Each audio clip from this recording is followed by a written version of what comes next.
Rabbi Tovia Singer is the founder and director of Outreach Judaism, an international organization dedicated to countering the efforts of fundamentalist Christian groups and cults who specifically target Jews for conversion.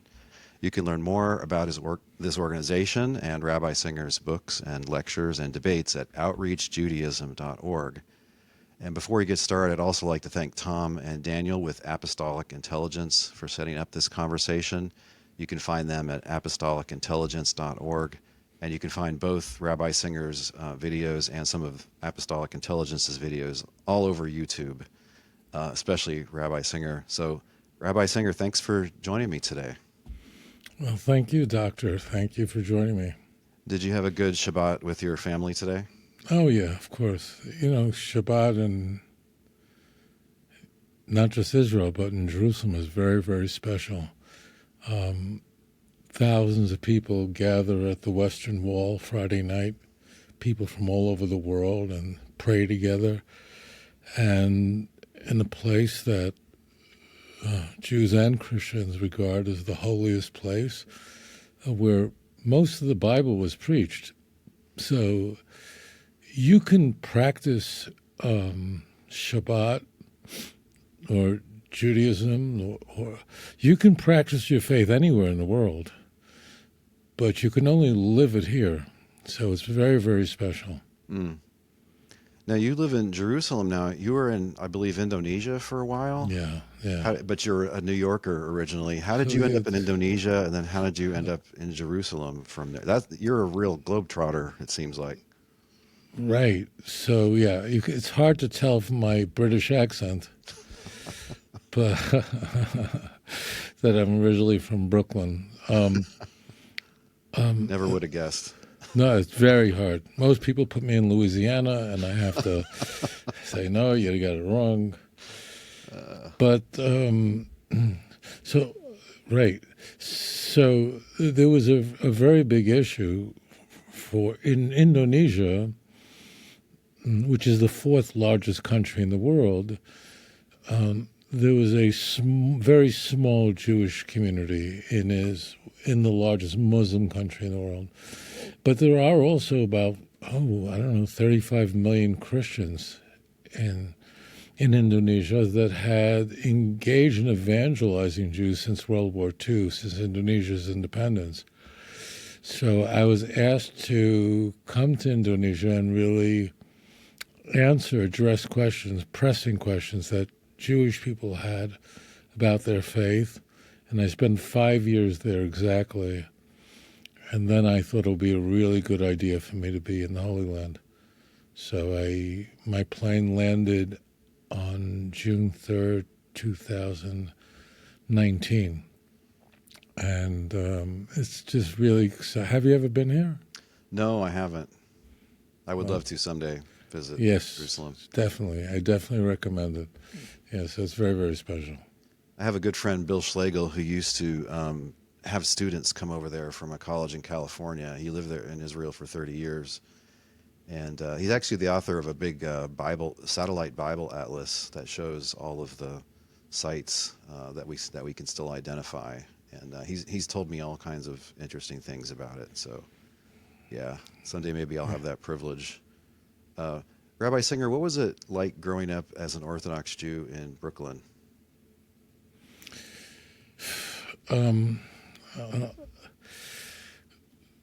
So Brooklyn in the 60s and 70s was a very highly gentrified area. You had your Jewish neighborhood, and then you had, it says Borough Park, and then you had, Irish-Italian neighborhood, and you didn't mix with people who weren't Jewish. Then you had the Latino area, Puerto Rican. They didn't like Jews. It was very striking. I was born 15 years after the Holocaust. My parents were born in the United States because my grandparents came to America before the Holocaust. Not everybody, but almost everyone in my grandfather's family was murdered by the Germans in 1944 when Hungarian Jewry was destroyed. and my grandmother most of the family. So I was seeing people with numbers on their arm was ubiquitous. Knowing that they hate you for a reason that just didn't make any sense at all was front and center. That was the most prominent memory of growing up, is that Christians for some reason hate me. And I was very aware that Jews only perished during World War II in Christian countries.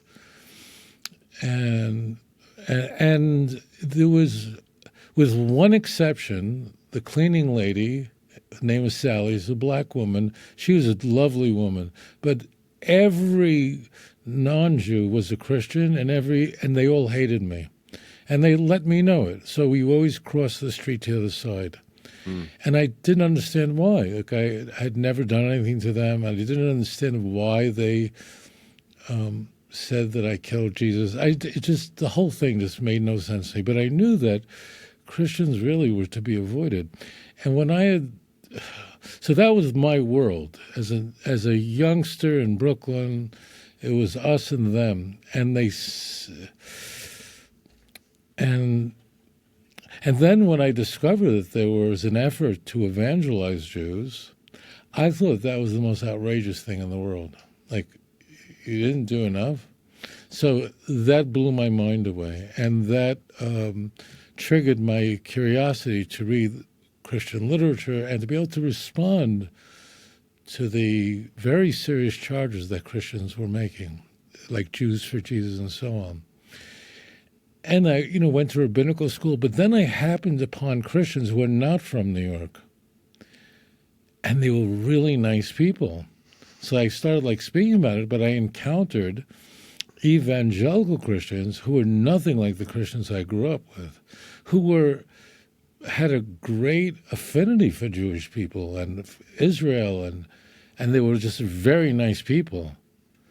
And when that happened, it just blew my mind away. And I had to then rethink everything that I had thought. I had to then re-examine my whole view of Christians and how they felt about Jewish people. So that was the most germane to our conversation, but that was the memory that I grew up with. That was ubiquitous all around me, but it was rediscovering Christians who were really nice people who I guess there's something wrong with Brooklyn. It wasn't just Christians in general. Yeah, anti-Semitism never made any sense to me. The churches I was always a part of just kind of thought Jews were Jesus's tribe, and why would anybody not like them? You should like them more. But I remember interviewing an acquaintance of mine, Brian Leftow, who's now a well-known Christian philosopher at Oxford. He grew up Jewish in New York City, and he told me about getting beat up after Easter Mass. The kids come out like, "You killed Jesus." This is mind-boggling to me. But I'm glad you survived. I mean, isn't it human nature, when you think people hate you, you just kind of start reflecting it back? Well, I don't like you guys either. But then I've heard you talk about this before, and it seems like at a certain point you turned a corner and decided, no, I love these people. I don't hate them. Right. So I thought they were insane, frankly. I didn't hate them. I just thought they were crazy. Uh-huh. So... Because you hadn't done anything to them, so why? It just didn't make sense. It was just insane to say that I killed Jesus. I wasn't in the neighborhood at the time. It wasn't like they misapprehended or someone had a bad experience with their accountant and they're taking it out on me. It was just made no sense to me. However, I should say this. I would be remiss if I didn't say this, and that is, all the church fathers hated Jews. It was not that I was, growing up in some anomaly. When you go back to the patristic period, none of them, whether it was early church fathers like Ignatius or Irenaeus or Tertullian, Athanasius, that's already 4th century, Eusebius, 4th, they all had the most horrible. Chrysostom was a crazed anti-Semite, and the fathers of the Reformation, Luther was a virulent anti-Semite. John Wycliffe he had some very unflattering things to say about Jews, but it wasn't as outrageous as Luther. Calvin didn't care for Jews. So it was I realized it was more complicated. There's something going on here. That because there were no church fathers that had anything positive to say about Jews. So I had to figure out what is happening here, what's going on in the literature. It wasn't just a Brooklyn issue, because as it turns out, the view of the reformers were all Bucer. It's not that they just didn't have a favorable view of Jews. It was something really outrageous, and it was very, very difficult for me to put that all together. But I realized that there were so many wonderful Christians that I had met that were just lovely people. I will say this to you, that you're a Unitarian, and my relationship with Unitarians and Christadelphians who are Unitarians is very, very different. The whole mood whenever I'm engaging with a Unitarian is very, very different. Doesn't mean there are wonderful Trinitarians out there, don't get me wrong, but with a Unitarian, there's a lot of tension that's not there, because in the view of the Jewish mind, they get it. Yeah, there is an anti-Semitism that's part of small c Catholic tradition, and we all reject it. I see it as going on kind of a sliding scale. Like when I read Justin Martyr, I think he's rather hard on the Jews, but I don't think he's a full-blown anti-Semite. But yeah, by the time you get into the 300s, it gets kind of ridiculous, especially by the end of the 300s. And I've seen quotes from Martin Luther that I would not dare repeat on a podcast or on YouTube. Like, he's obscene. He's over the top about the Jews. Right. Yeah, so we reject it, like we reject other later developments. We don't see the New Testament as supporting any kind of, permanent blame for the Jews for what one generation in Jerusalem did. But yeah, what I like about a lot of your arguments that you've had with Christians is there's this kind of classically Jewish philanthropic angle to it. If I can make a comparison, it reminds me a little bit of one of my, half of the best comedians are Jews. They dominate this category, way above their numbers. Don Rickles, the insult comic, right? I think he's hilarious. They would cancel him in 10 seconds today, but you look at him in 1970, he's like, you're ugly, you're stupid, you're fat, your wife's ugly. He's bashing the Jews and the Catholics and the blacks and the whites and everybody. And by the time you get to the end, you realize he just loves everybody. So he's just kind of ragging on everybody. He's like an equal opportunity insulter. And like, you get hard on the Christians at a certain point in your dialogues with them, but I never get don't tell me how to understand my scripture. But I never feel like you hate them or there's an element of contempt that's just not there, and it's refreshing. I mean, because to me any rational argument is a friendly argument, because if it's a rational argument where you're actually trying to convince the other person and not just like butt heads or talk louder or dominate the other person, if it's a rational argument, the whole thing presupposes a mutual concern for the truth. And so it's just, in a sense, it's flattering if somebody's going to even try to convince you, even of something that's dearly held, that you really disagree strongly about. And so I really like that. I've seen that in a lot of your debates that you've done. I've also seen you talk about it was a particular friendship you had with an evangelical guy in the 90s that really kind of touched your heart in a way. Yeah, he was a writer for the New York Times, and his name was Nathaniel Nash. He was killed in a plane crash over Kosovo, I believe, Bosnia or something. And he was an evangelical Christian. He wrote for the financial section, so he didn't have any influence over the New York Times' coverage of the Middle East. But he was really such a beautiful person, and that he single-handedly changed my view of Christians, and I realized Yeah. You see, there is a difference, I think, because the Jews for Jesus type, what they engage in is not simply saying that the Jews are wrong, but they're saying that we as a people deliberately altered our text, or we're not being straightforward about what it says in the Hebrew Bible, which is shocking to us because, Orthodox Jews, most synagogues in Israel, there's no English in our prayer books or in our Bibles that we read in the synagogue. There are some, because there are many Anglos. 1 out of 7 Israelis are Anglos.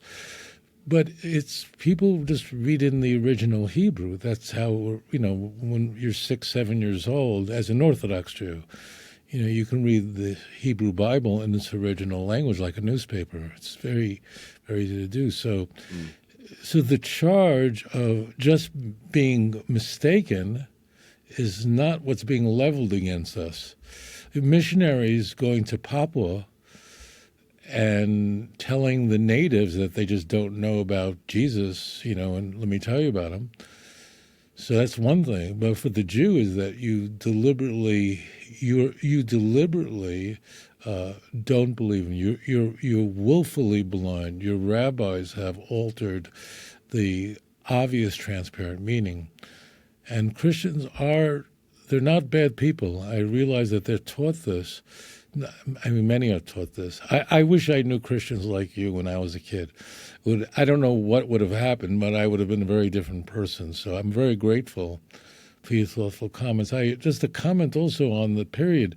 The 2nd century, like Tertullian was born in the 2nd century and converted in the very end of the 2nd century. Ignatius, Melito. So all of them had horrible things to say about Jews. It wasn't Justin also, but not as bad. But in the 2nd century and 3rd century, anti-Semitism had no effect on Jews because during the 2nd century and 3rd century, Christianity was an illicit religion. Conversely, Judaism was a completely legal religion under the Roman Empire.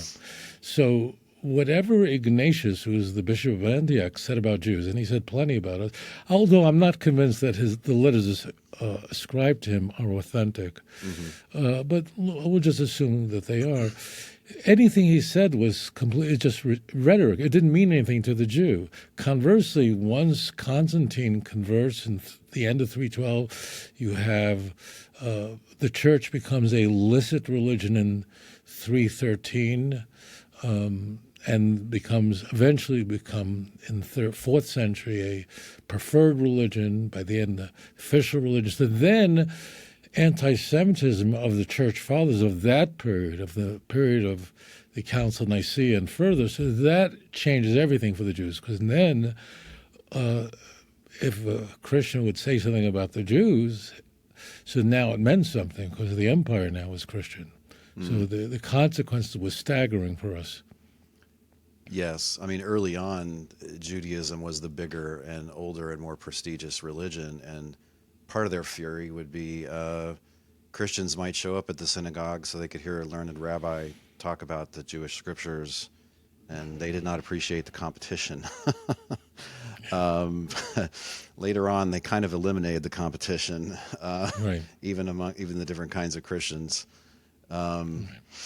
So, Rabbi Singer, as a Unitarian Christian, it seems to me like the Trinity, the deity of Christ, second person of the Trinity, this is all just a big distraction because the New Testament doesn't really teach these things. So to me, the core disagreement between us would be the same claim that's the main thesis of all 4 Gospels, which is that Jesus is God's Messiah. And I assume that's how you look at it. A lot of your debates have kind of focused on whether that is true, right? That's right. We would completely agree that the doctrine of the Trinity was a much later invention of the church and even develops much far beyond Tertullian, who coins the term, and it's a self-inflicted wound of the church from which it never recovered. In fact, I could say this, that if a Christian, I said this, and no Christian ever disagreed with me. If a Christian says to his pastor, I'm not sure if I believe in God, his pastor will really be very helpful in saying, well, let's talk. But if you say, I believe in Jesus, but I don't believe in the Trinity, that will get you excommunicated. That will get you thrown out. Yeah, that's part of Catholic tradition to say that person is just, a cancer that has to be cut out before they infect the rest of the body. You don't even argue with them, which is kind of crazy if you think about it, because, how many decades have they spent arguing about precisely all of those things? Right. Before, I mean, at a certain point, the right to argue was taken away. It was seized by the bishops and the emperor. But before that, say in Origen's time, like Christians simply did argue about all of these things. Sure. Even some of your more learned Christian opponents, if they believe in the deity of Christ and the Trinity, sometimes they're just like, okay, I'm just going to stick to, is Jesus the Messiah? Because that's like the really foundational issue.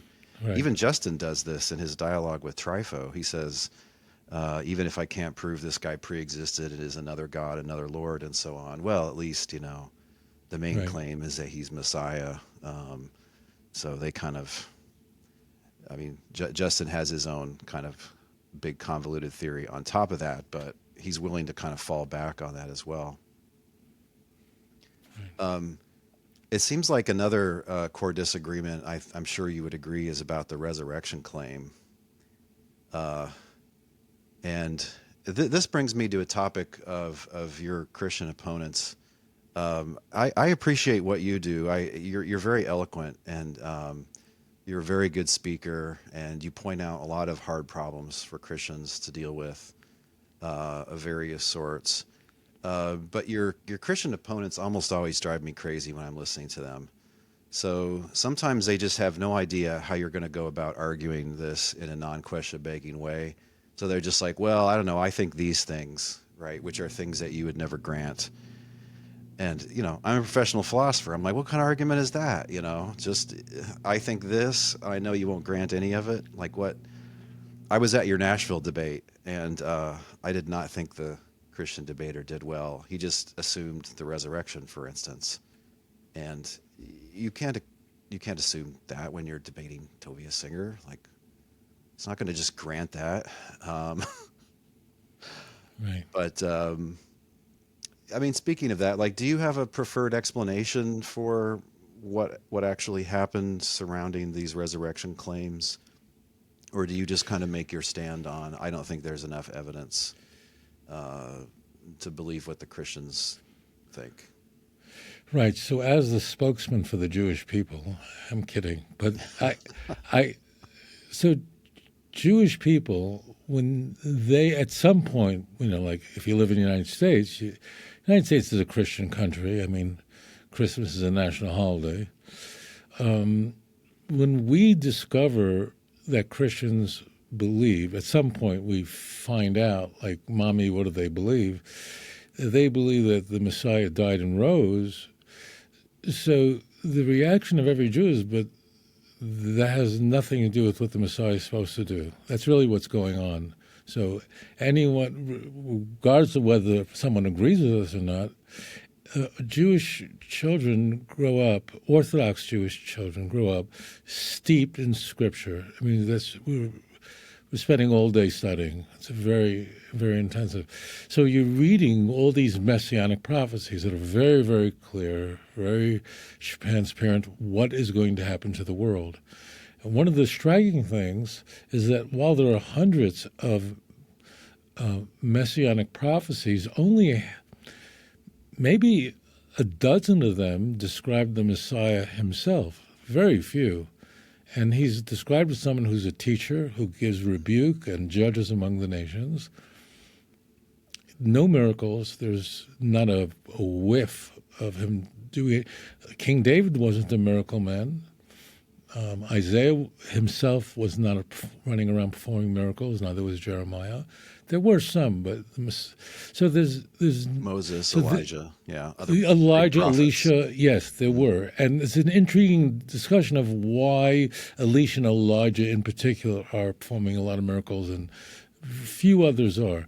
But setting that aside, the Messiah, nothing about this, so that when we hear Christians say that Jesus died and rose and therefore he's the Messiah, we're going, well, what are you talking about? Like, what's the therefore? So that somebody that in that other religions believe fantastic things is something ubiquitous. We all encounter religions around us who we don't believe. We do not believe that on September 21st, 1823, that Joseph Smith encountered the angel Moroni in upstate New York. I don't think either of us believe that he thought he did. That means he had some non-veridical experience that he sincerely believed. So there are. That's in the modern. I'm not so sure about period. that. He's Maybe a well-known cad and liar and adulterer. Right. Therefore, we don't believe that he simply had an experience that he misapprehended. That means I don't think you or I believe. I definitely don't. I'm pretty sure you wouldn't believe that he really thought he encountered an angel, but he was really a con man. And therefore, we're not impressed. I don't care how many witnesses putatively saw the golden plates. I don't believe any of it. It just so, and the reason we reject it entirely is because it's just what they teach is so completely incompatible with what we believe in. It's just so different. You know, at least the Church of Jesus Christ of Latter-day Saints had the. They didn't call it the New Testament. They at least called the Book of Mormon. So that's how we view it. So we look at the claim that the Christian Messiah died and rose, and we're going, well, that's not at all. So no one's even thinking for a moment that, well, what's their evidence? Are there eyewitness? No, it's like that's not supposed to happen at all. It's not in the Hebrew Bible. So that's how Jews are always coming at it. And I know to Christians it's very frustrating. But because we are initially only exposed to the Tanakh, the Hebrew Bible, and the Christian Bible claims to be a fulfillment of the Jewish scriptures, you know, unless you're a Marcionite, but they're not here anymore. So Christians, I can see, are bewildered by the Jewish unbelief. But to the Jew, it's like, what are you talking about? Evidence, or he's not supposed to do that. There's nothing in Tanakh. And that's like, would be fantastic. We're That's how bewildered, we but we're not that bewildered because it seems like in the Gospels, Jesus has some different ideas about the Messiah job description even than his disciples had. And so, I mean, this comes back to my theme of it's incredibly hard to argue about this without begging the question because one of my I met a Jewish New Testament scholar, and she told me the standard joke, you know, 2 Jews, 3 opinions. So different Jews have had different ideas now and then about what the Messiah is supposed to be. Some just deny the whole tradition. But, I mean, clearly Jesus thinks that the Messiah job description is different than even his disciples are thinking at the time. So we're arguing about, is this guy the Messiah? Like, what do we even mean by that? It's right. tricky. It is. And, you know, you're talking about Matthew 16 comes to mind where, you know, Jesus asks his disciples, who do you think I am? And he's been hanging around with them for his entire ministry. That's at the end of his life, very close to the Passion narrative. And they have no clue except Peter, who says, you're the Christ, the Son of the living God. And Jesus says that flesh and blood didn't reveal this to you. It means no one could have told you that, which means that in the view of the Gospels, Jesus wasn't walking around saying, I am the Messiah.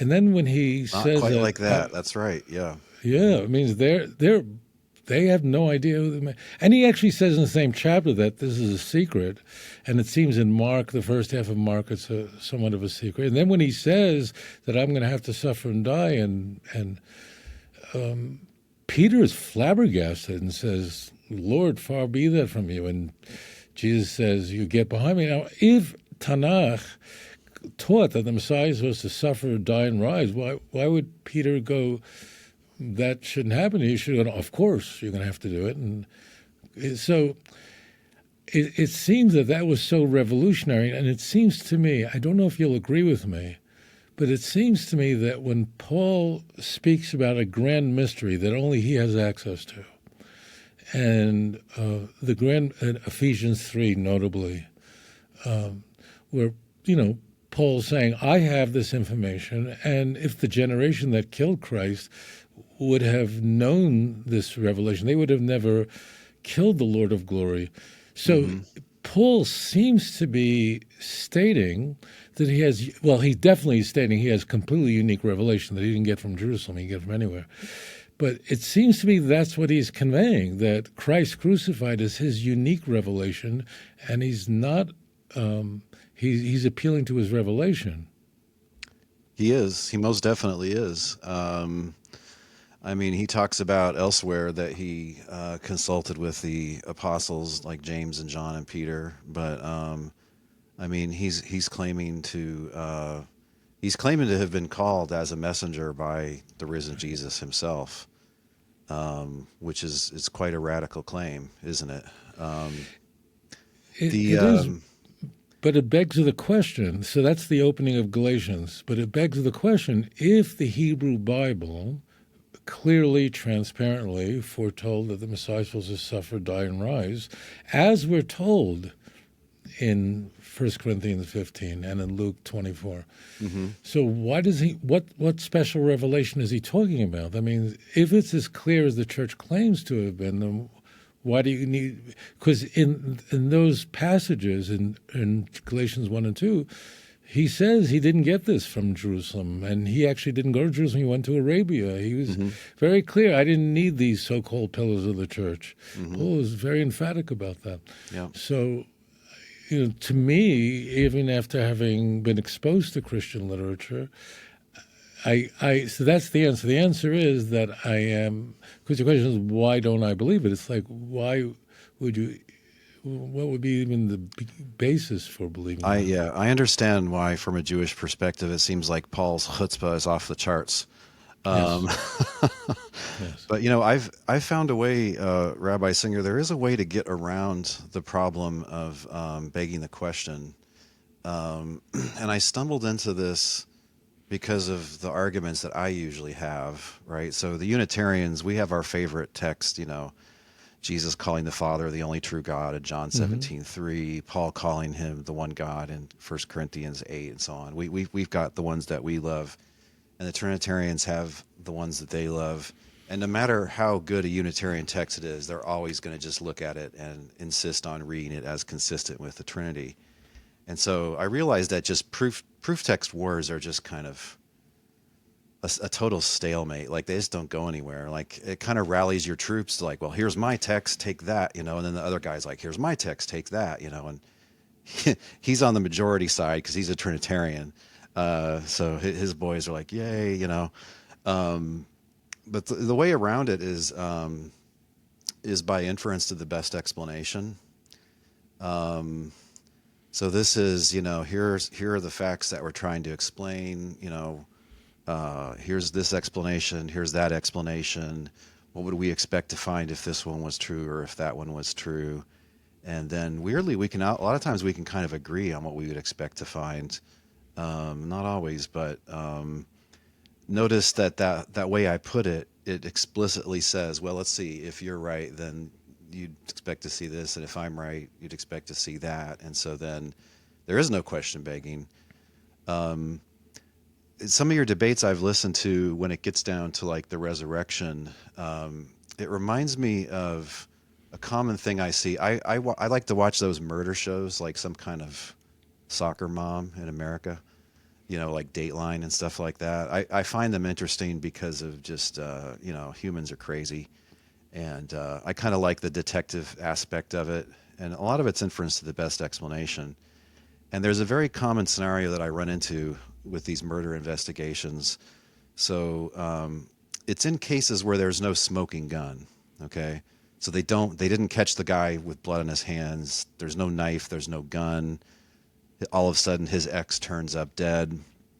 And the lawyer for the defense always makes the same moves. He says, there is no evidence that my client did this, right? Nobody saw him do it. There's no fingerprints. There's no knife.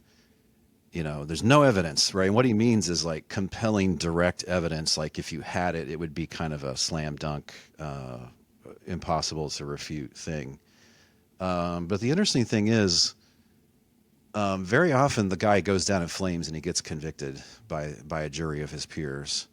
And the reason is sometimes, even though there isn't that direct evidence, when you put all the facts together, it's like this is the only reasonable explanation. It just seems obviously better than any of the other explanations.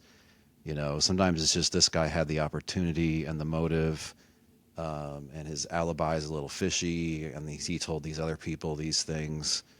So I have seen Christians and atheists who are philosophers argue about the resurrection in this fashion. So I, off the top of my head, I couldn't tell you all the explanations. I think there's 5 or 6 of them. And then they argue that, well, given the facts that we need to explain, like this one seems more reasonable. Philosophers of science have given us criteria by which to evaluate clashing explanations, competing explanations, such as simplicity, fit with other things we know, ability to explain a wider array of facts and things like that. And I've never seen your debates get down to that. Like, to me, that's where I think the argument would need to go. You're pointing out stuff like, who are these eyewitnesses, Well, I mean, I would cite Paul as one of them, but yeah, do we have, be nice if we knew for sure that the Gospels were written by the people they said and that they were eyewitnesses. So you're chipping away at the quality of the direct evidence. Because eyewitness testimony is a kind of direct evidence. It's like finding the smoking gun or whatever, finding the killer's DNA on the body. And these are reasonable points, and they're real. I would like it better if there was more direct evidence. But right. If we have to render a judgment, it seems like we're thrown back on just inference to the best explanation. Does that make sense? It does, but there is an elephant in the room. And that is the Messiah, very clearly, we are told, is to do things. I mean, we're not told that he's also die and rise on the third day, as Luke 24:44 through 46 tells us. But he is supposed to rebuke the nations, Isaiah 2. The result will be very striking. The nations will put aside their implements of war. I am sitting 62 miles northeast of the Gaza Strip. I can assure you that war has not come to an end. Ukraine and Russia, and there are some 27 other wars raging in the world that are not as well known. All that will come to a complete end. The entire world will know about the true God of Israel. That means there'll be only one faith in the world, and the ingathering of the exiles. Granted, about half of all the world's Jews now live in Israel, but the other half doesn't. The temple will be built in Jerusalem. So there's a very clear, the resurrection of the dead. These are such clear prophecies of what the Messiah is supposed to do. So if you want to form a picture, I think what we always do is say, well, what are the clear prophecies in the Hebrew Scriptures that are uncontested? That means I don't even have to ask you. I know that you believe that Isaiah 2 and 11 are messianic. I'm sure you believe that, as you do Ezekiel 37. These are clear messianic prophecies of a world that has dramatically changed. And so it's not that I don't believe Jesus is the Messiah or you don't believe that Muhammad really was illiterate. It's not the negatives. For the Jew, I assure you that we're going, well, here's Tanakh, which any 5-year-old can read these passages. They don't need the degrees that I have or that you possess. Anyone could read Isaiah 11 and look around and realize that the Messiah is not yet here. So that's the foundation. It's not that about a courtroom, did Jesus really rise from the dead? I agree with you, and I was thinking about this today, that it is true that we have, so Paul, an eyewitness. So Paul wasn't a Christian at the time of that first Easter. So none of the Gospels authors claim to be eyewitnesses. Christians later came to believe that they were written by witnesses. But to the Jew, that's like, it's not even relevant. Where is the worldwide peace, universal knowledge of God, the ingathering of the exiles? That's what he's supposed to do. That means we don't have to form a picture. If you ask the religious Jew, or if I ask you, why do you believe in one God, in one person, and there's nothing besides one God? You would just quote Deuteronomy 6:4 without blinking. You go, it's right there.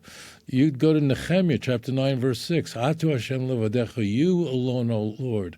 Isaiah 46, verse 9. There is nothing besides me.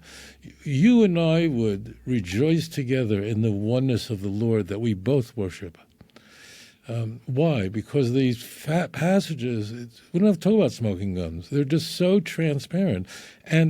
But you and I both would concede that there are nebulous verses in the Hebrew Bible and in the Christian Bible which can infer that Jesus was part of a Godhead. We're both familiar with them, right? So why are we both Unitarian, lowercase u?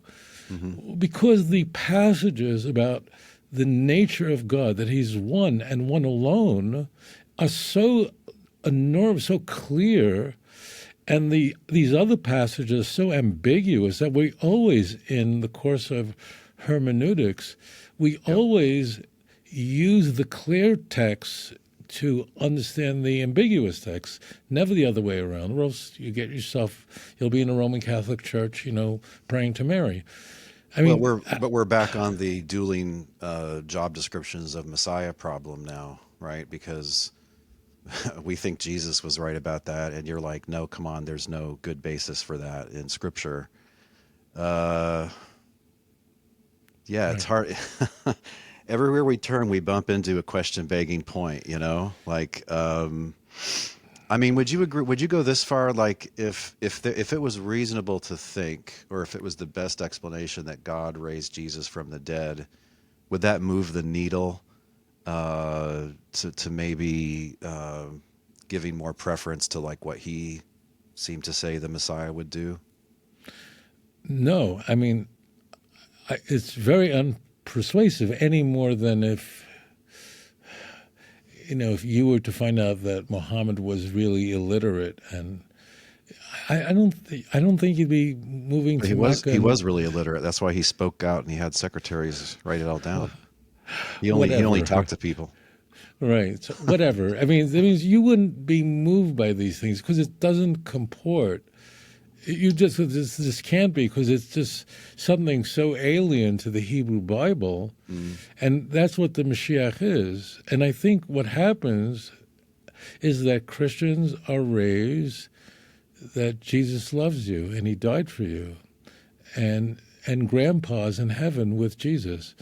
And when you grow up that way, you then have to go back to the Hebrew Bible and say, all right, I would like to have John 3:16 somewhere, something like that in Tanakh.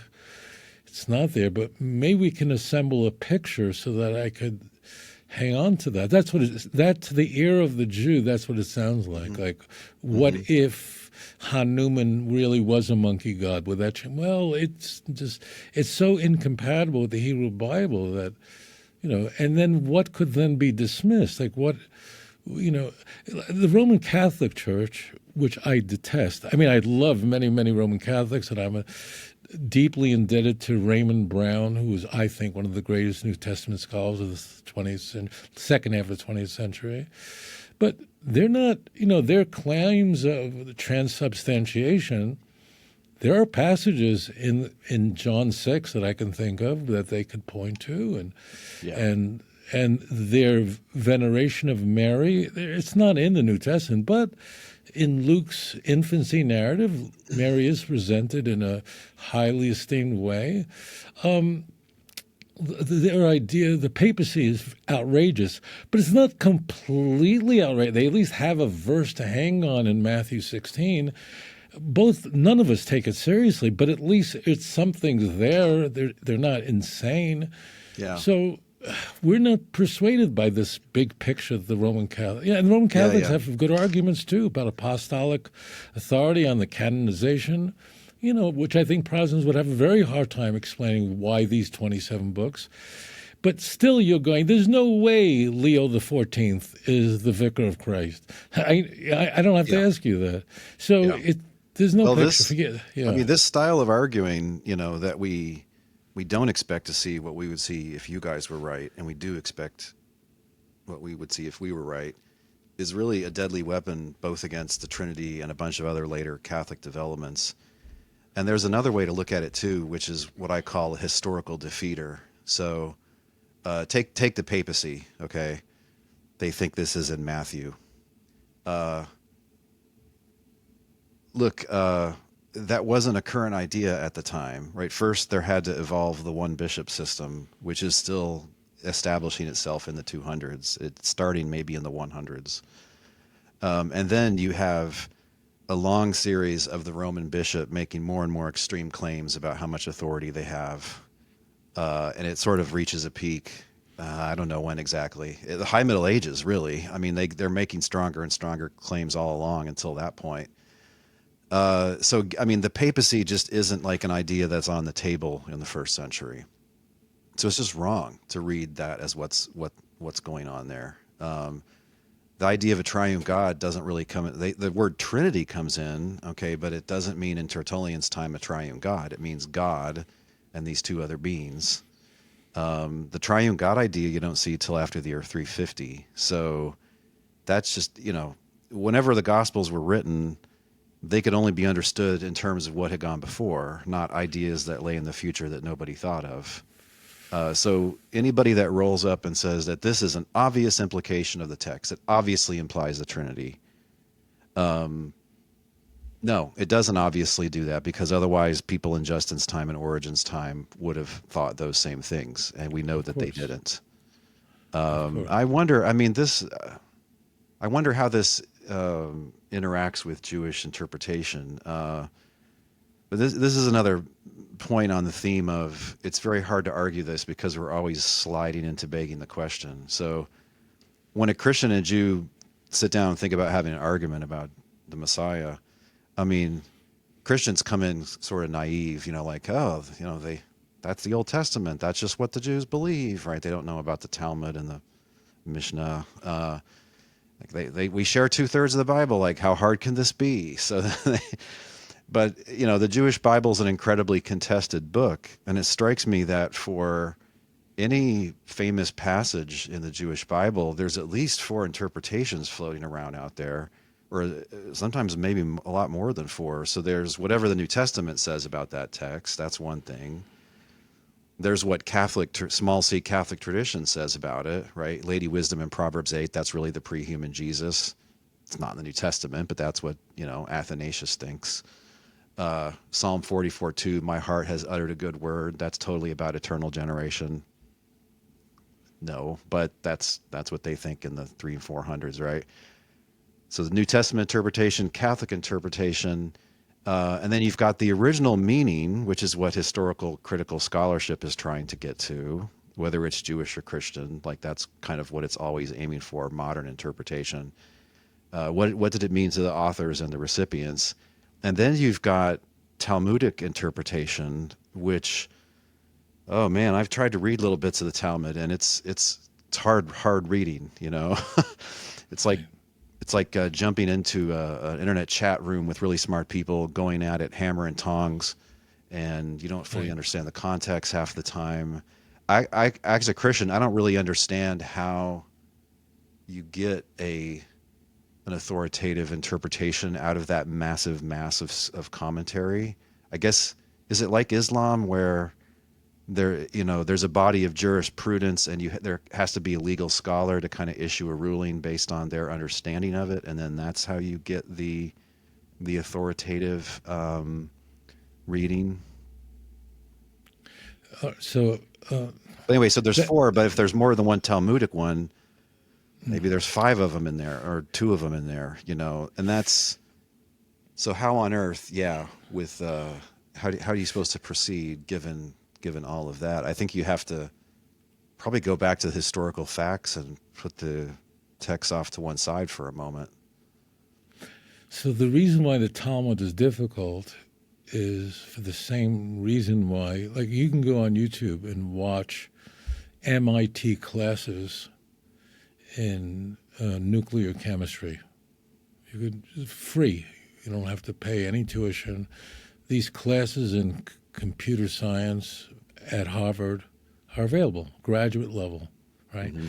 And what happens is we watch it because we're watching a classroom full of some of the brightest men and women in the world, listening to a professor who's got to be a genius to teach at an Ivy League school.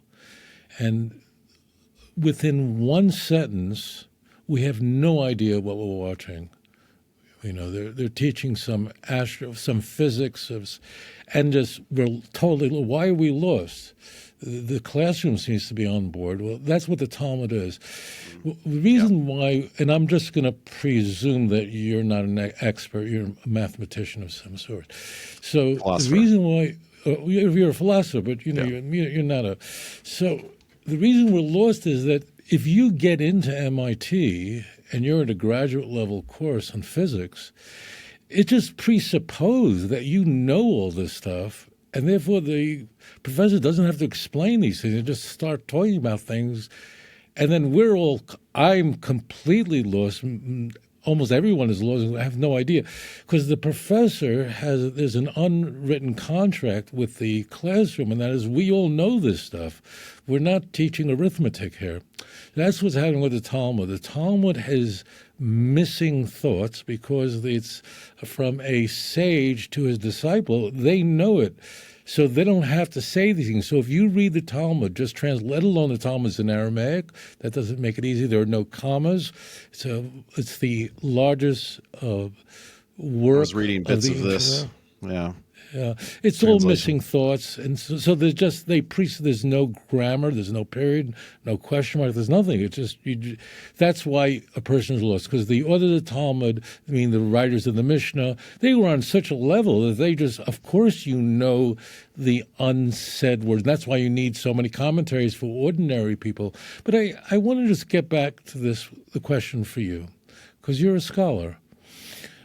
If you were born and your family wasn't Christian, and all you had was the Hebrew Bible, the Jewish scriptures, would you go, where's the dying, rising Messiah? Would you be a Christian? Would you, if you read the Hebrew Bible and just had you were never exposed to anything Christian at all, would you be looking for a Messiah that died and rose for your sins? I mean, if I was stuck on a desert island with a copy Brooklyn, of the Tanakh, I don't think I would. Yeah. Just like Jesus' disciples, I'd be in the same boat with them. But what would I think? It would probably depend. I mean, I wouldn't be on a desert island probably. It would probably depend on my interactions with Christians, whether I thought, God was at work among them, or whether this was just a terrible mistake. And no good can really come of this. It probably depends on kind of other extra scriptural experiences and convictions. Right. So I believe that in a person who all he can do is read biblical and understand biblical Hebrew fluently was given a Tanakh, I don't think that anyone would think Christianity. When I use the word Christianity, I just mean it. I don't mean it. No one would be looking for a Messiah who would die and rise. The passages of what the Mashiach is supposed to do are so clear and so enormous that claims like the Messiah is supposed to rise from the dead, that's a fantastic claim. That's not an ordinary claim. The amount of evidence required for that claim would be, you'd have to have things like John 3:16. You would have to have those kinds of passages.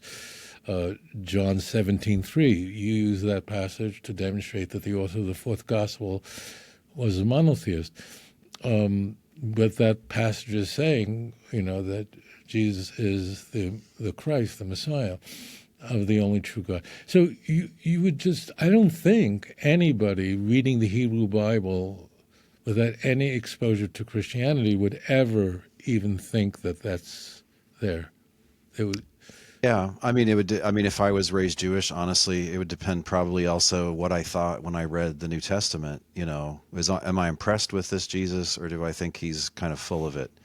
Do I think he's deluded? Do I think he's a bad guy? When I think about arguing with religions, I really think there's kind of a cult leader disqualifier. So there's a standard cult leader playbook, right? It's always about power, sex, and money, in some order.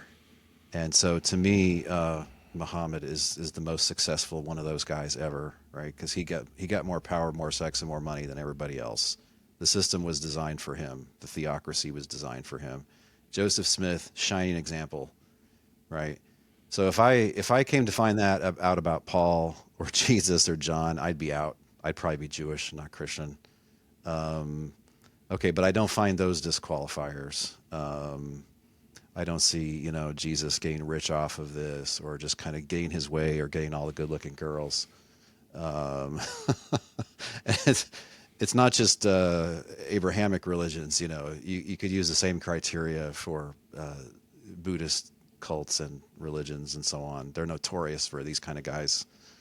So it passes that test, but yeah, it would depend. It would depend on what I thought of Jesus and what I made of the whole resurrection thing. And again, if there was overwhelming evidence, that would be one thing, because then you'd just be a pig-headed whatever for not believing it. But I don't think it's that overwhelming. So again, we're thrown back on inference to the best explanation. But that doesn't mean it's unanswerable. We put people to death on the basis of inference to the best explanation. At least we do in Texas, where I'm from. Maybe not in New York State. But so sometimes we're very, very convinced, even though, we kind of wish we had like super direct evidence, but we just don't. But we still look at the whole constellation of available facts and we're like, oh, that guy did it, You're right. It's an unusual claim. It's an extreme claim. I mean, people don't just rise from the dead all the time.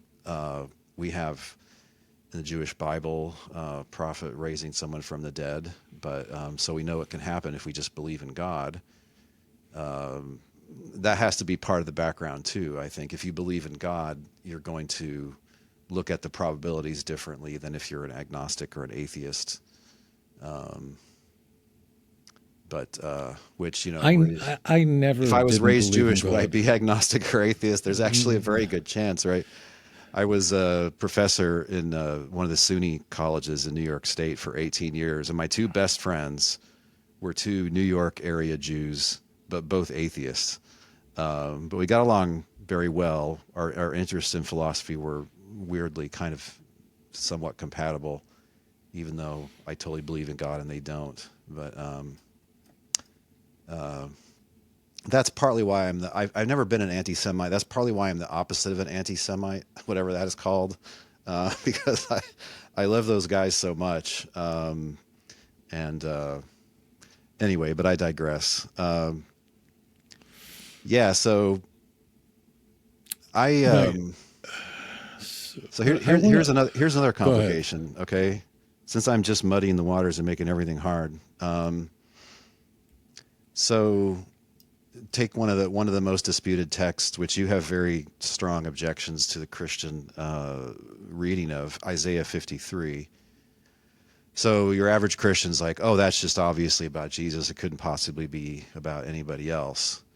And so you say, look, our scholars say, your modern scholars say, like in your study Bible and RSV or whatever, that this is about the righteous remnant of the Jewish nation.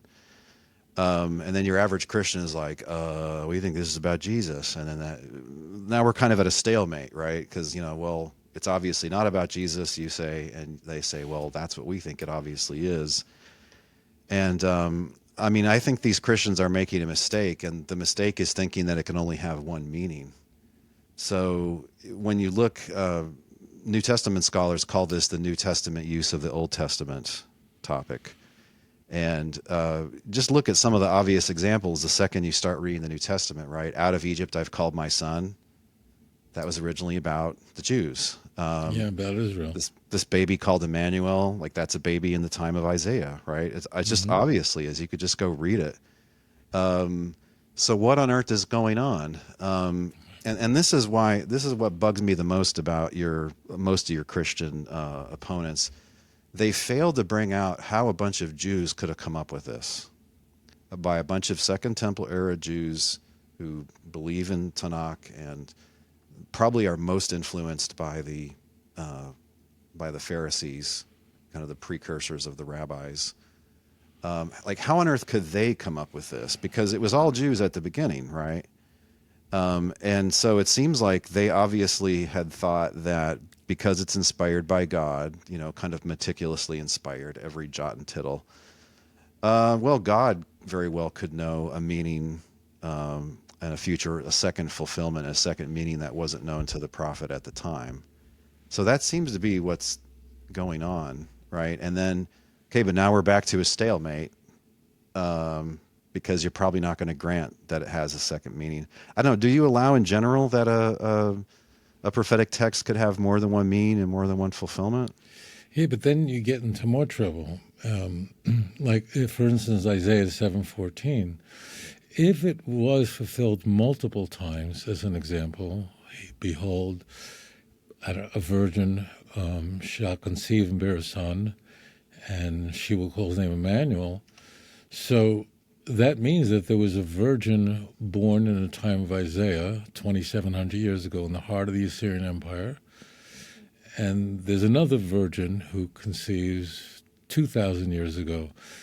But but then there's a problem, and that is it's the Afro-Syria war, we're told very clearly. And therefore, we're told in verse 15, 16, that butter and honey will the child eat before he knows to reject evil and choose good. For before the child knows the difference between good and evil, these two kings that you despise will be obliterated, will be destroyed. Mm-hmm. So the problem, is always the problem. As Mark Twain said, the problem is when you lie, you can't keep track of all of it. I don't mean that, God forbid, disparagingly. The moment you introduce any device to solve a massive problem, if you're not correct, everything else completely collapses. So what happens is of course there could be a double meaning, of course, but that's more problematic because who is the virgin in the time of Isaiah? Is there another virgin? Of course, I believe if God wanted a virgin or young woman, yeah. Well, let's just, I want to steelman this. Mm-hmm. So let's just, of course, God can, as a believer, that would be a minor miracle for a virgin to conceive. We've never witnessed it among humans, but we see parthenogenesis occurring in the animal world. That'll be nothing. Sarah, an old woman, post-menopausal, her conceiving and having a child is far more miraculous from a from medical standpoint. That's much more difficult. Of course, God created the earth from nothing. That's not the issue. The issue is Christianity the true? Christianity is making the claim that I can prove to you, I can demonstrate to you that Jesus is the Messiah based on hundreds of prophecies in the Hebrew Bible. If that's not someone's claim, but someone's claim rather is kind of the kind of claim that perhaps Hillary Clinton would make. She's a liberal Christian. She's a Methodist, but quite liberal. So she would probably say, I don't really believe it's there. I just, on faith, spiritually. So if you want to just say, I believe Jesus talks to me. But the argument of the church has always been, and Paul makes this claim, that it is all based on the scripture of the Hebrew Bible, clear. 2 Timothy 3:16, it's only scripture that. So that the standard is very, very high, and then these dual fulfillments and so on, it doesn't work and it becomes very elastic. And then what happened to the clear passages? That means we have maybe 7 very clear things the Messiah is supposed to do. Very clear, and no one would disagree with that. And somehow those are all relegated to a second coming. And everything that Jesus did fulfill, being conceived supernaturally, born in the city of Bethlehem, dying and rising the dead, all of those claims that he has supposedly has already fulfilled, none of those are verifiable. But if he had brought world peace and built the temple, we would know it. So people are looking and going, wait, but he didn't do the things that are very clear, and everything he putatively has done, born in Bethlehem. All right, that's the reading of Micah 5, based on Matthew 2:6. But how would I know if he was born in Bethlehem? There's no way to know that. But if he had changed the world and there was world peace, we'd sure know about it today. In the first century, there was no peace. The temple was destroyed. I don't know if I can persuade you, but I want to give you at least the view of how the Jew views the Scripture. Let's get the clear stuff down. And then if you want a secondary and third reading, you're entitled to a homily, but one cannot dismiss the plain meaning of a text. And I think that's why you're a Unitarian. It's not that Trinitarians have nothing.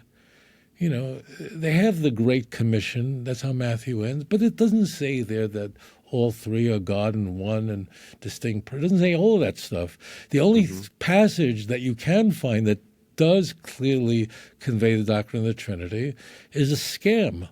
And that's a passage that was interpolated into the first epistle of John, chapter 5. And we all know that was inserted later. Now, why did they insert that spurious passage? We all know the answer. And Erasmus finally was persuaded to stick it in his second publication. The reason is because somebody snuck it in a Latin translation much earlier on. Yeah, but why? I mean, someone invented a passage that is not authentic to the first epistle of John. But why do they put it in there? The answer is, we know the answer. The answer is because there is no passage that encapsulates the Trinity in the New Testament, and they needed one, so they shoved it in there. That's the point. The story, as you said, with Erasmus in the early 16th century, man was a genius and an honest man. He would have certainly been a Protestant if he didn't need the Pope. He was an honest guy, but his arm was twisted, and he was accused of all sorts of horrible things when he left it out as for So the key is, why do they have to put it in there? They had to put it in there because it's a scam, and they had to put it in there to find support for it. So we don't look for these sort of things that infer. Let's get the clear passages down, and then if you want to have a second, third meaning, as long as it doesn't contradict the plain meaning, we're good with that. Here's a comparison for you.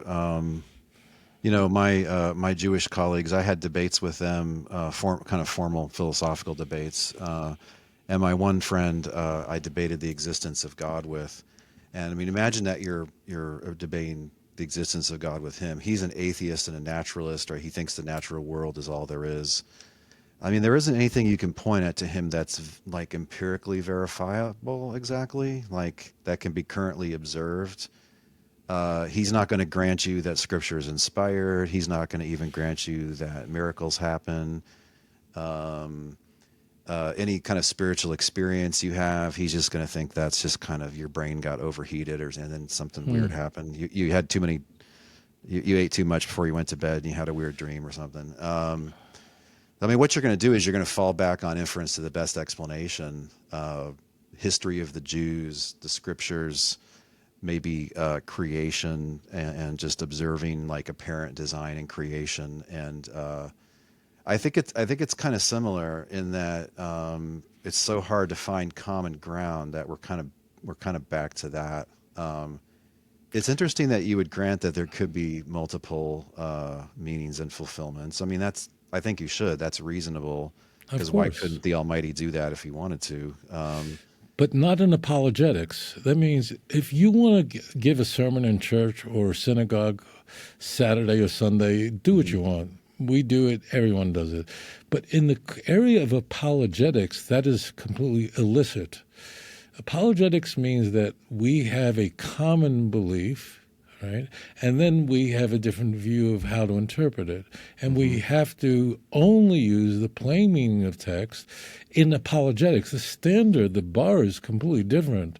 So, of course, you Because and I you have to can... go off common ground. Otherwise, Right, you can't right. move I them don't... unless you meet them on common ground and then move them. It would be like me convincing you to be a Jew because of the Talmud, but you don't believe in the Talmud. So it doesn't make so. I think you would agree with me that in the area of apologetics, where we're trying to persuade each other based on evidence, we have common ground. And with an atheist, you're right, it becomes difficult. But with you and I, especially you, because truthfully, I hide my admiration for you. You didn't have to go down this road. You could have been a Trinitarian and just behaved like a good boy, and you know, but you didn't, and you risked a lot and possibly lost a lot socially, academically. I don't know. I didn't have to make any of those sacrifices to be a Jew. So I admire you and other Unitarians deeply for having the courage. So I was not cool. I was not cool enough to run with the cool kids, but yeah, I definitely lost out on some social opportunities, yeah, and probably job opportunities. In the area of apologetics, the bar is very high, and the only passages that can be appealed to are those that are clear and that we agree on.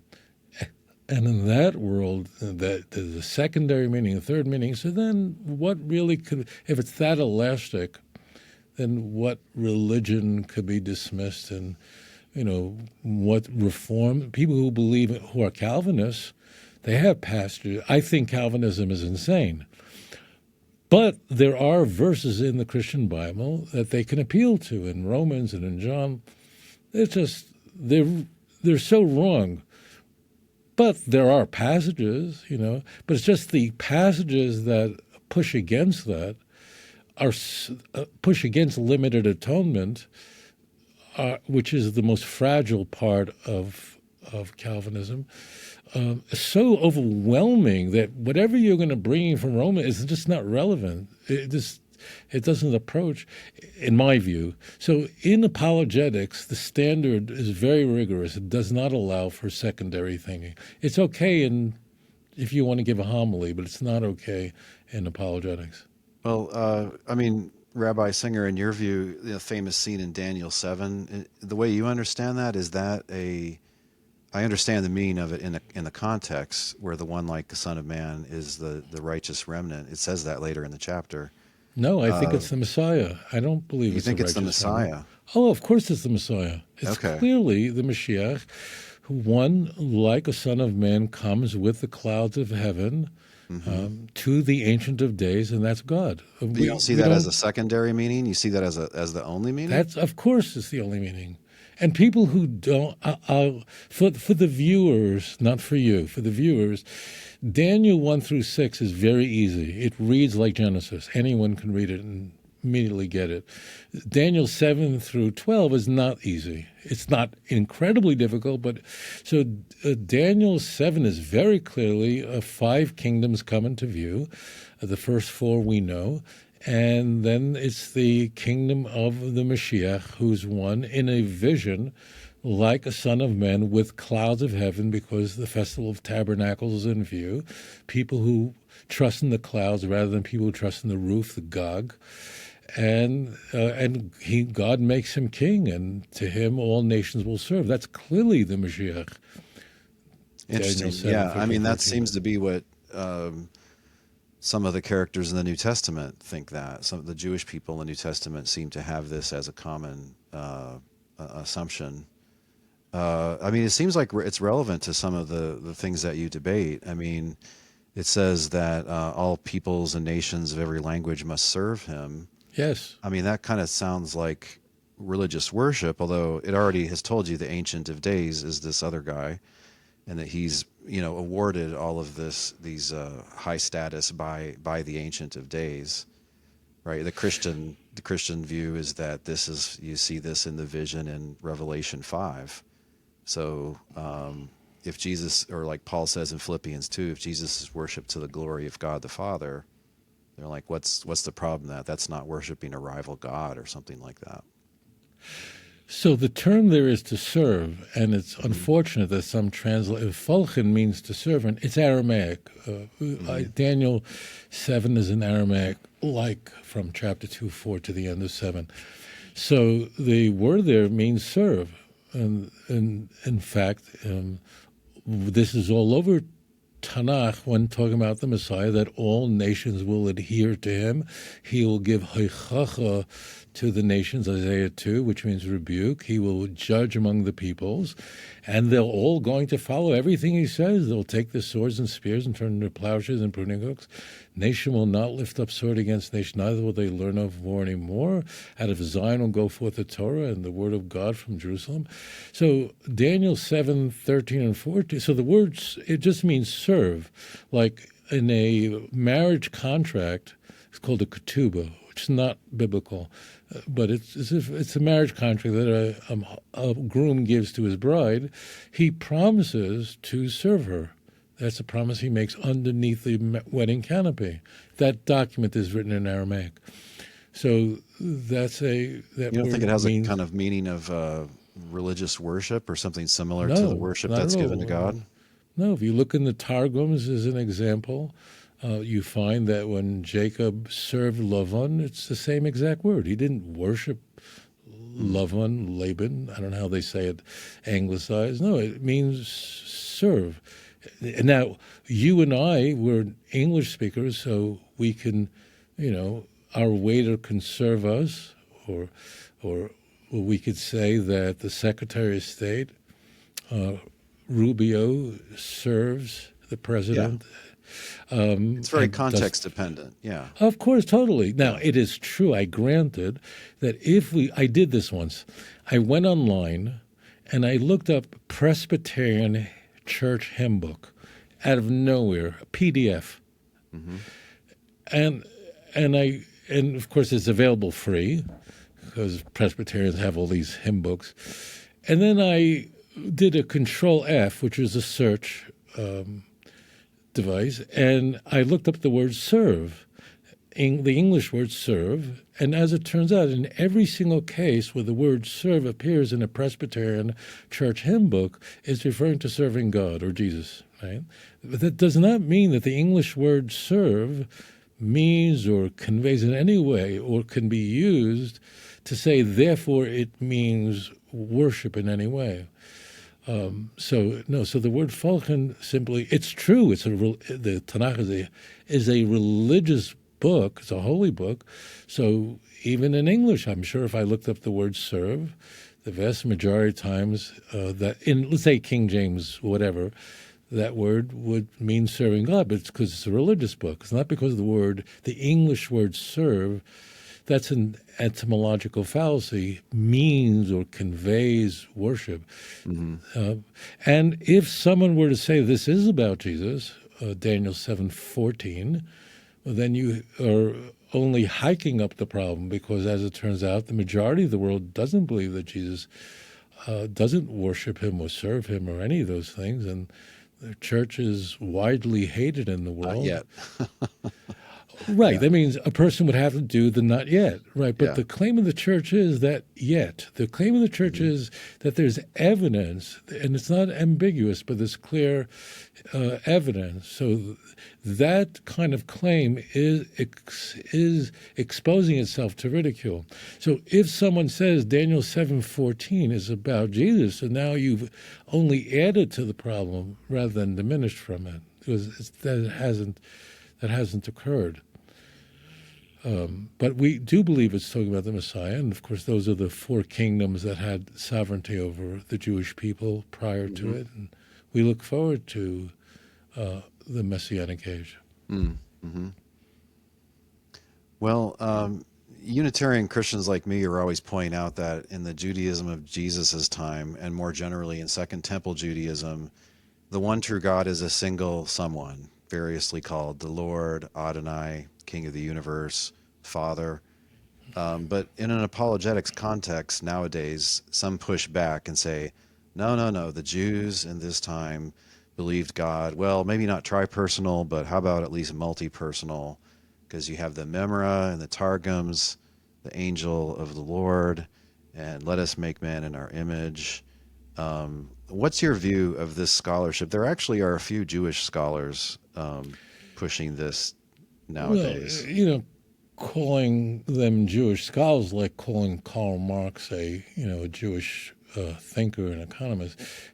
People who happen to be of Jewish have Jewish relatives, but these are not Jewish ideas. Where it really comes, first of all, it comes from a very legitimate problem, in that in the Hebrew Bible, those who represent God, namely prophets and angels, are called God. This is extremely inconvenient, but when Genesis tells us that Jacob wrestled with what seems to be God if you're just reading the Bible, but it's really an angel, and that's clarified in Hosea 12.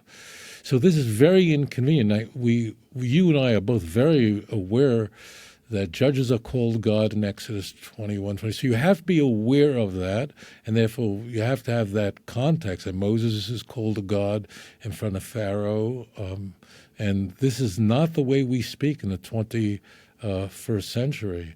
So that's one problem. And this is a real serious matter, and this is a good reason why Trinitarians feel that, but you have to look at the context. An angel really is an angel. There's a second issue that most people, I think, miss, and that is in the secular academic world that has a deep antipathy for Judaism or Abrahamic religions. They have it in for us. So they have a problem, and the problem is that monotheism in the ancient world didn't make any sense. In the Bronze Age, it made no sense that there was one God and no other, because they knew nothing about science and microbiology and DNA. They didn't know what an earthquake was. So if the Jews always believed in one God, so our view, your view and my view is that originally the progenitors of the Jewish people believed in only one God, and then there was a mutation where people started to mess up and attribute to the Son and to other things that God had created divinity. That's what we never had this conversation. I presume, I'm sure we agree on that. Do you take the line like some scholars do that monotheism is like an inappropriate term for ancient Jews and Christians? No, I think it's the perfect term because it's only God. Because I disagree with it. I'll tell you why in a second, but yeah. Keep going. I love it. There's only, because mono doesn't mean one. It means only. It conveys alone. Like you were quoting John 17:3. It means one and only one. Yeah. Only, right. Not, so it's very not critical. At least one. Yeah.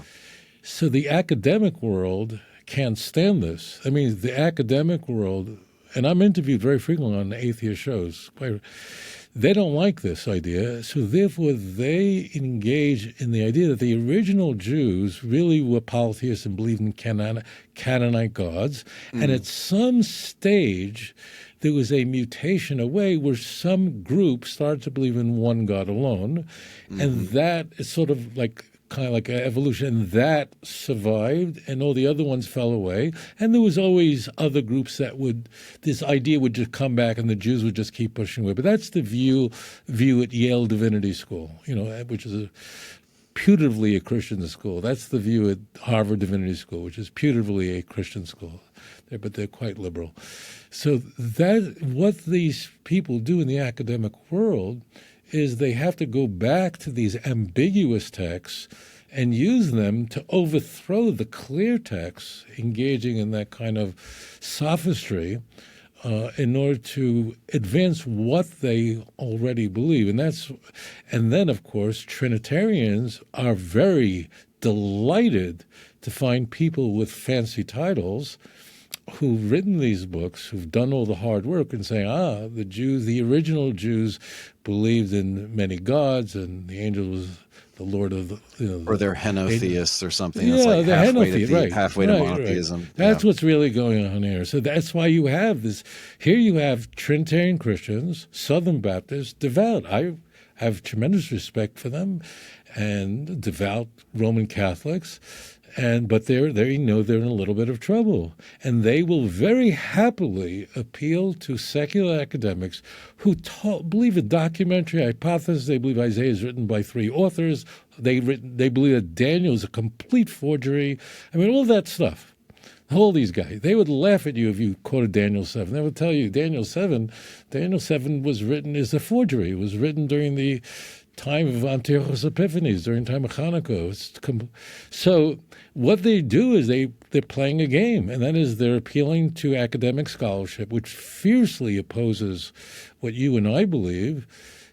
And may I one other thing to say to you, and I want to, not you know this, the viewers don't. The academic world rewards anything that's new and innovative, which is a problem. Yeah. I mean, how do you write a thesis, Philosophers a dissertation? are kind of bad about this. Right. Yeah. But that's a problem, because what you and I believe in is the old original. You can't write a dissertation on that the old idea was really the right idea. You'll get thrown out on your head. So therefore the academic world is married to something that would nourish people looking for something odd on the outskirts to say, that's the original. And that's why there's so much friction, I believe. Yeah, no, this monotheism issue is interesting, and I've actually published a paper on this that I think is my best thing that I've published. It's called On Counting Gods, and I claim this is all just confusion on stilts. So they say things like monotheism was coined in the 1700s, early 1700s, late 1600s. This is besides the point. The point is, what about the concept, right? Of course. The concept can be there if you don't have an abstract term to express that concept. Still, the idea can be there. My main claim is that the term God, if you say there's one God, is ambiguous. So there's a looser concept, which I claim is in all the cultures of the world, where a deity, I call it the concept of a deity, is basically just a super powerful self. It's a someone much more powerful than any ordinary human. Maybe they used to be a human. Maybe they earned their way up. They worked their way up somehow. Maybe they were born a god, whatever. There's all kinds of different, these are the gods of the mythologies of the world.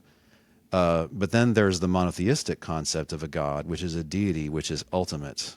So it does not come from anywhere. There's nothing farther back. There's no higher explanation for everything.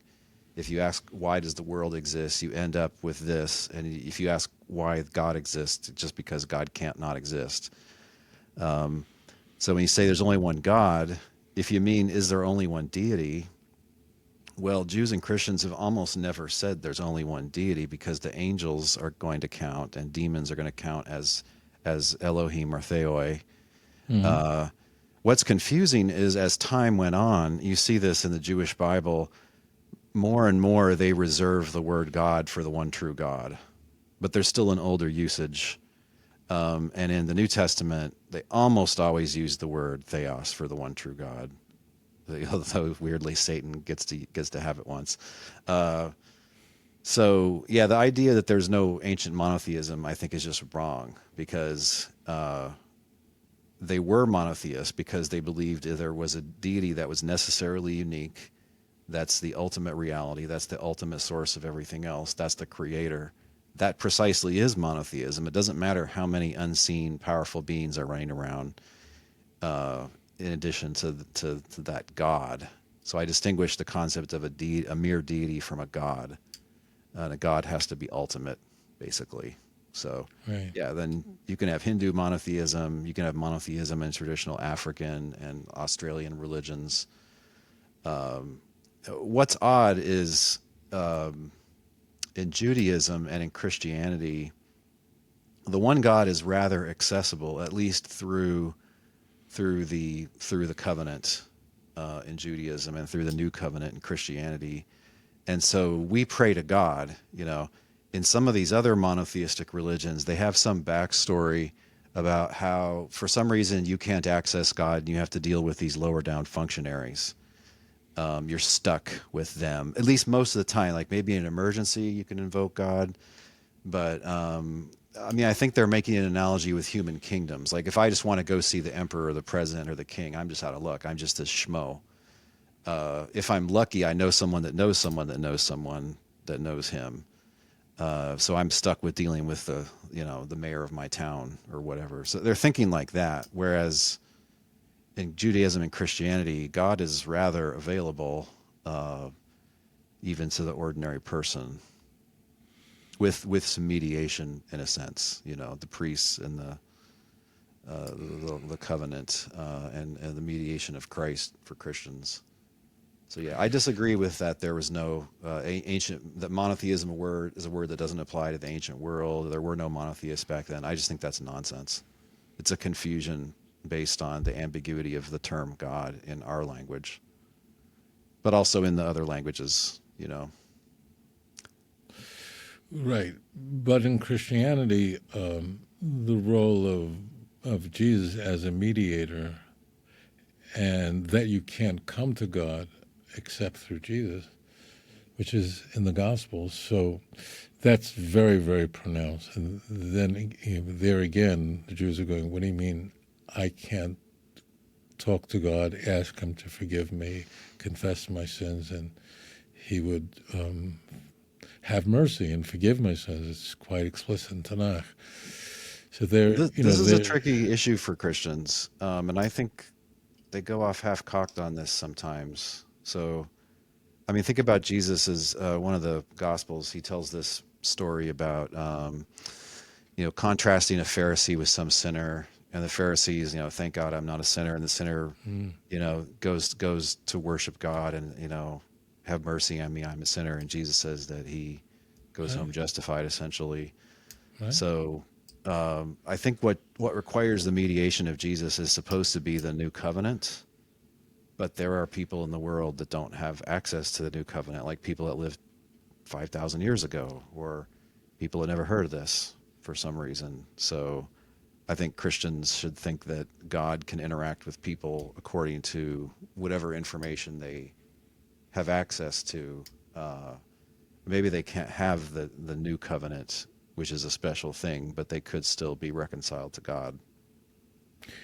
Right, but the new covenant is, in Jeremiah 31, is not referring to a new dispensation or a way that God forgives mankind, or it rather is talking about the return of the Jews. So I could say that Jewish people look at Hebrews 8, where really the book of Hebrews from the get-go is just aiming for that ending of chapter 8. And Jews are going, what are you talking about a new covenant? The new covenant of Jeremiah 31 is that when the Jews return to the land of Israel, they'll not be destroyed. Look at the sun, look at the moon and the stars. If the very foundations of the earth can be measured, so too will I cast off the seed of Israel. So I say this, that even the author of the book of Hebrews, whoever he was, he begins saying, his opening statement in his very long sermon is saying, in the old times you used the prophets to discern what the truth is, but now we have Jesus Christ. So he kind of concedes that this is a whole new ballgame. And Jews are going, no, there's absolutely nothing new, and we can go directly to God, and the new covenant is not referring to a salvific dispensation that had changed at Calvary, and Hebrews is misquoting Jeremiah 31. So Jews are like very shocked by all of this, and whoever wrote Hebrews, it's a very well-written book. It's very well organized. It's very different than Paul's writings in that it's very systematic. It's very clear where he's going, but where he's going is in an argument against Judaism, and it was probably written before the war, so maybe written in the early 60s, and Judaism was really competition, and he's setting forth a foundation that there's a new covenant, and it's not like the old one of the Jews. It's not an anti-Semitic book, but it's certainly an argument against Judaism. Yeah, well, I mean, with the new covenant, we're back to one of those stalemate issues, because Paul has all these radical ideas about a new covenant, And they used to think Hebrews was written by Paul. A lot of readers did because, he seems to have some similar ideas. I think nowadays scholars just say we don't know who wrote it. It wasn't Paul. But yeah, yeah, that's. I mean, what he's claiming is so radical that you know the other Jewish Christians weren't sure what to make of it half the time, and probably didn't accept it right away. Right, so he doesn't think that he thinks people can be reconciled to God without a full conversion to Judaism and keeping the law of Moses. And well, that's exactly what some of the other ones were keeping at that same time. So it's bold. Paul's making bold claims for sure, and that's really, I think, a nub of a disagreement between Jews and Christians. Is you guys are like, come on, this is just too much, Paul. Uh, Plus, he says Right. some very radical sounding things in Galatians and various places. Right. Yeah, big topics there. Incidentally, Hebrews begins by saying that Jesus is not an angel. I don't know why. That's his Yeah, first. That's his first pushback. He's not. And where does it say that that an angel sat at the right hand side of God? I mean, that's his first. It's a series of arguments that he's superior to Moses, so on. Jesus, our Sabbath, Hebrews 4. But at any point, the author of the book of Hebrews is not aware of all these kind of things. But this see, is a so this is a point of yeah, connection between us that gets lost, I think, by Trinitarian traditions. So the concept of the Messiah in the New Testament is kind of like a super prophet, you know, like a super prophet even greater than Moses. Um, Again, a radical claim.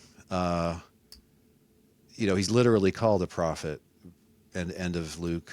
The term kind of drops out of Christian tradition because Messiah is automatically like a great and Son of God. They're like higher and mightier sounding titles, so it kind of drops out kind of fast. But I mean, it literally says he's a prophet. sure. A prophet is not without honor except from his own countrymen. Yeah, I'm Yeah, I'm of about course. to have a debate on John 1 with James White, and I've been thinking about that recently. Why on earth, if the writer said that Jesus was God right in verse 1, like why is he wasting his time saying that this guy is greater than John the Baptist, who was regarded as a mighty prophet by many people in that time, many Jews in that time? Why does he bother to say that Jesus is greater than him, or at the end of the passage that that Jesus kind of brought even greater revelation than Moses did, as great as that was? Well, it's because they think he's a man. That's why. He's just a man in whom God's eternal word, quote, became flesh. Right. So the question then is, and that I always ask Unitarians, is that you've used the Hebrew Bible as a measurement, as a measuring tool to dismiss the doctrine of the Trinity as a later accretion. So I We use have the New such a, Testament more, honestly, but yeah, we do. We do. I always find that Unitarians and Christadelphians are much more aware of the Hebrew Bible than Trinitarians are. Mm. On average, they're much more learned. I don't mean liberal Unitarians. I'm talking about the serious Unitarians. Mm-hmm. You look back hundreds of years and you see Unitarians who were deeply aware of the Hebrew Bible and were very connected to it. And it was on that basis, I believe, that they utterly rejected the doctrine of the Trinity and very frequently paid for the rejection of the Trinity with their lives, as was Michael Servetus, was murdered by Calvin for being a Unitarian, a brilliant physician, and Calvin had turned Geneva into a police state. And so people gave their lives for this. And these people were very connected to the Hebrew Bible. So it's to the Unitarian that I ask the question, why not apply that same rigorous methodology of the notion that Jesus is the Messiah? Why not have the Hebrew Bible and look for, use the same methodology to determine whether he's the Messiah or not? I mean, we do believe that there's been further revelation, because we're committed to Jesus as a mighty prophet bringing further revelation. And then we believe that Paul, he kind of set the scene for what Paul was going to do, which was to have a covenant that would be accessible to all the nations, to all the peoples. So we do view it as revelation, but not as the most recent, kind of most complete revelation. Just like a Jew looks at, I know the first 5 books are foundational, but you might also think that some things in the later prophets, Isaiah, Jeremiah, might sort of clarify some issues. There's no new commandment in Isaiah or Jeremiah or Ezekiel. There's nothing like you have. No, but prioritizing the ethical over the ritual. Yes, because the problem, right? So there's a reason why everywhere we walk, we see signs about smoking is bad for you, right? Well, why? Because it's a pervasive problem of some 25% of Americans smoke. It's a nightmare, right? So of course, we, 1,000 years from now, people will look back and say, wow, that is a lot of talk about not smoking and doing drugs. Well, that's not because, other things aren't important, it's just that was a prevailing problem, as was the literature of the 60s was against racism and against Jim Crow, because that was a problem. So the problem of the day was that Jews thought that they can keep ritual law and not care about the widow, the orphan, the weakest members of society. So we can, you and I can easily say, during the days of Isaiah, Jews kept Shabbos and kept kosher. There's not a word of criticism about this. But they really didn't care about, the problem was that there were too many, that didn't care about social justice. So that was the issue. That's why Isaiah never addresses it. People kept Sabbath. It just didn't occur to them. But they thought that if I keep Sabbath, then I don't have to care about orphans. So it doesn't, but there's nothing new. Whereas the Christian Bible is introducing something really new, and that is you can't go to God and say, I sinned, I regret what I did, and I won't do that again. God can't just forgive you. You need Jesus. That's a massive claim, and that really is different. There's nothing like that in the Nevi'im, the prophetic part of the writing part of the Hebrew Bible that conflicts with the Torah. So that's what. I don't know why I thought about this, but to me, when I look at the history of Christianity, there's a humbling effect it has on me. So if you're a Trinitarian, you might just think, oh, this is all wonderful. What's wrong with those Jews? How come they can't get with the program? And look at us. We rule the world. We've gone from triumph to triumph. That's not really true. But anyway, they might think that. Because becoming this, they were a dominant force in society, like in the Middle Ages and so on. So we've got all this great tradition, and those Jews, what's their deal, And furthermore, in the Jewish Bible, there's just, there's a running battle about obedience. The Jews are falling into idolatry, following other gods, like you said, just keeping the ritual but not keeping the heart of the matter. Caring about the more important things, and the prophets are always rebuking them and so on. But when I look at the history of Christian theology, in a sense, when I'm looking at Origen or Justin, like he's kind of on my team, but he's also kind of really embarrassing.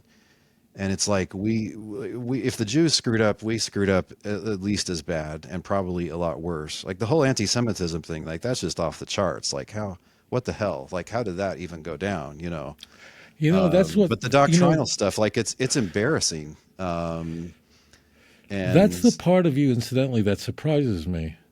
Nothing you've said to me today surprises me, and what I'm so impressed with is that you can't see the anti-Semitism in the New Testament, and for which I am forced to believe that you are a remarkable man. And I'm not saying this because you're going to give me a tip at the end of this interview. I don't quite grant that there's anti-Semitism in the New Testament. I think there's. So that's marvelous. I am so flabbergasted that you have such a love for Jewish people, such a kinship with Jewish people.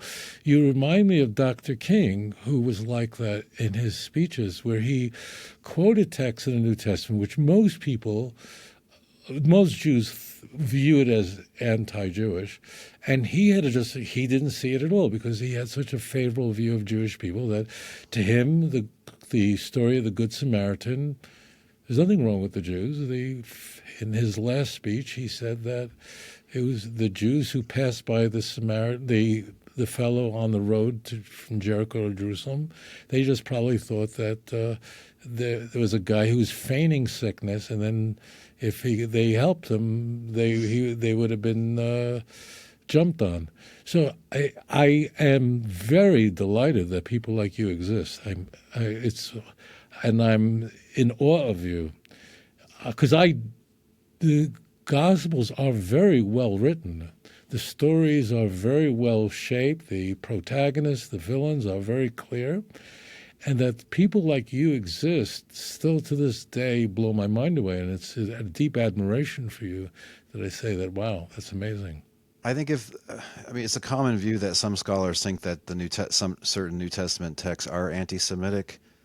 I think if the authors of John and Matthew knew what was going to be done with these texts someday, they would have put some barrier in there. But I mean, in their day, particularly the synoptics, I mean, all the Jesus followers were Jews. So like anti-Semitism isn't a thing. It's nonsense. Like they would have to hate themselves. So they did think that the Jews were wrong in that time and place to reject Jesus. But then nothing follows from that about the rest of the Jews. Like how could it? So they use unguarded language, about the Jews or the Judeans in John. But the context changes everything. When Christians become the big bully on the block, that was so far in the future. Like that didn't really occur to them. Like if it had, they would have said they would have put some guardrails in it, I think. I am so invested. I am so incentivized not to talk you out of this. I really am very happy that you feel that way. When I look at Matthew 27, the Passion narrative, where the Jews are on one side and Pontius Pilate and his lovely wife are on the other side, pleading with the crazy hordes of Jews that the man is innocent. And the Jews are saying, crucify him, and we take his death upon ourselves and our children. When in John, Jesus is having a lucid conversation with Pontius Pilate in John 19, and he assures Pontius Pilate that he's not the one to blame here. It's those who gave me over to you. It's their sin. I'm very grateful that there are people like you who see it that way. As it turns out, all the church fathers and reformers saw it the way I do, and that is as a complete indictment of the Jew. But there are people like you who have such a favorable view of the Jewish people. It's just not possible that this could be anti-Jewish because you revere the New Testament as a sacred work. And I'm very grateful that you don't see it. I don't want to talk you out of that.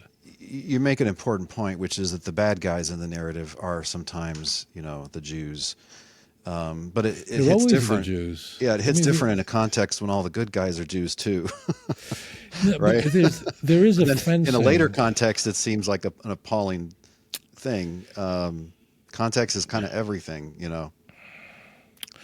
So in racism, there can be a certain inner group, even though I don't like the blacks, but Oprah Winfrey and Michael Jordan and Tiger Woods, they're different, and I admire them. They're the good ones, yeah. So you can have many texts where the text is unfavorable, but there are unique characters, and they're somehow a different kind of, Mel Gibson, when he said he has Jewish friends and they'll vouch for him, even though he was a raving lunatic anti-Semite, a sedevacantist. There always are people. I mean, Hitler thought that his mother's doctor, name is Bloch, was a noble Jew. So that's in the New Testament. Jesus and his disciples were the noble Jews. But when they were in trouble in John 20, on the first Easter Sunday, and Jesus was encountering them, they were hiding in a room for fear of the Jews. That was it, plain. I understand your take on it. At that time, you wish it could have been written a little differently. I love hearing it, and I want your view to be pervasive, but they're not crazy for looking at this and going, wow, those Jews are really demonic. Yeah, thank God. I'm sure you'll agree with this. Thank God that in the early modern era, Protestants and a lot of them Unitarians rediscovered religious freedom, that people should be free in society to worship God according to their conscience. I mean, this undid the 1,500 years of persecution, or maybe not quite that many, from the 380s up until like the time of John Locke, and even a little bit after. By Locke's time, they weren't burning and killing people anymore. But yeah, we just take this for granted in today's world, and how can anybody think differently? But for a long time, the Christian mainstream, and again, this is profoundly embarrassing to me, just outlawed everybody that didn't think exactly whatever the Nicene Creed said, and relegated the Jews to second-class citizens. You see that even in the Fourth Lateran Council. They have to wear special marks and so on. That's egregious. But anyway, thank God we have so much freedom in so many countries now that we don't have to worry about people killing us for our convictions. Right. And lately, the Roman Catholics, when they came to America, they decided religious freedom was the greatest thing they ever heard of. Right. So most of them believe in religious freedom. When they needed it, all of a sudden, they were like, yeah, of course, religious freedom. Like, this is what we've always been for, right? God bless them. I'm glad that they're free to worship. I want them to be, because I think people should have to follow their conscience, their own convictions. Right. Well, at least the Catholic Church had a Second Vatican Council, a minor reformation, but nevertheless, it was for the better. Yeah, followed by some apologies relating to anti-Semitism. Yeah. Yeah. So they're still they're kind of the masters of changing their tune and then telling you this is what they thought all along. But I guess these are exceptions, because they do own that bad mistakes were made and things happened that shouldn't have happened. So you got to give them some credit. Well, it's not really. What happened is that Hitler's Pope, who presided for 19 years, Pius XII, who collaborated with the Nazis, forged a diplomatic agreement with the Third Reich. So when Pius XII died, he died on October 9th, 1958. So the church had a big problem on its hand, because he was scandalous. So they did bring in, as the next pope, Pope John the 23rd, who was really a Philo-Semite. And that's what the church does. If they have a problem with pedophilia in the church, they just bring in a guy from Argentina to take over and put a nice face on it. So John the 23rd really had saved Jews during the Holocaust. He genuinely had a very favorable view of Jewish people. So, we have a new pope in.